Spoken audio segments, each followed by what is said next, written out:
That's drunk. In my review for Super Castlevania 4, I talked about how the mood and atmosphere surpassed the gameplay to the point that you just wanted to hang out and soak it all in.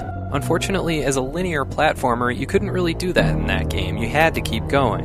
But in Super Metroid, the whole point of the game is to explore and discover, so the atmosphere is everything. If Nintendo didn't nail that aspect of this game, then it would have been dismal.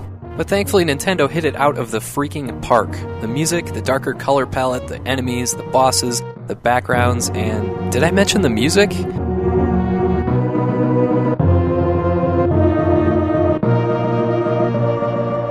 The soundtrack is the most important part of Super Metroid, especially toward the beginning of the game when you first arrive at Zebus. You're just wandering around completely by yourself on this seemingly desolate planet, and you really do feel totally isolated. Oh god, what is this? But then you backtrack a bit into Mother Brain's lair, and suddenly... oh shit. There's monsters everywhere, and the music kicks in. Oh shit. That's ultimately what separates Super Metroid from every other game. Those moments in the game that make you say, oh shit, out loud. There are at least 5 or 6 of these moments, and they just never get old. There's a famous one at the very end of the game, when Mother Brain materializes a body from nothing. Oh shit. Those moments are just so good that I don't want to spoil any more of them. You just gotta experience them for yourself.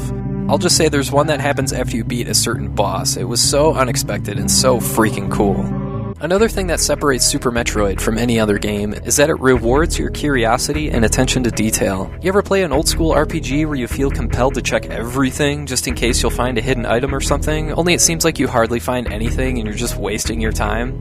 Well, in Super Metroid, you're almost never wasting your time being that thorough. I mean, that's the whole idea of the game. It invites you to find out all the hidden areas, and items, and upgrades, and secret entrances, or tunnels, and there's tons of them. And the game isn't too cryptic about where to go, but it's not too easy either. It even introduces a tool that helps you to spot secret areas if you're diligent enough. From a visual standpoint, the best part of the Super Metroid universe is that it comes across as lived in. I love the wrecked ship, both the area itself and the idea that it's simply called Wrecked Ship, which of course implies that other people have tried to explore this planet, and they couldn't even frickin' land. They wrecked their ship. Not only does Super Metroid reward your diligence through the gameplay itself, but it caps it off by featuring what I think is the best ending to any Super Nintendo game. I won't spoil it, but I can tell you it is brilliant. And again, the music and the sound design were the most important aspects of what make it as good as it is. Now, I do have a couple nitpicky flaws that bother me. First and foremost is the wall jump. It sucks. Okay, maybe it's just me and I suck at it, which is very possible, but I don't think it was done very well. There are a few instances, particularly in Norfair, where I got so friggin' tired of trying to do these ridiculous jumps. It's just tough to do it right consistently. Again, maybe it's just me.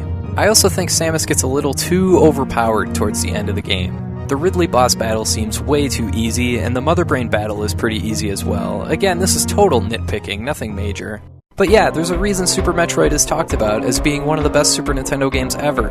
Every aspect of the game complements itself brilliantly. The nature of the gameplay, the soundtrack, and the darker graphics all fit together. There's a saying, the whole is greater than the mere sum of its parts.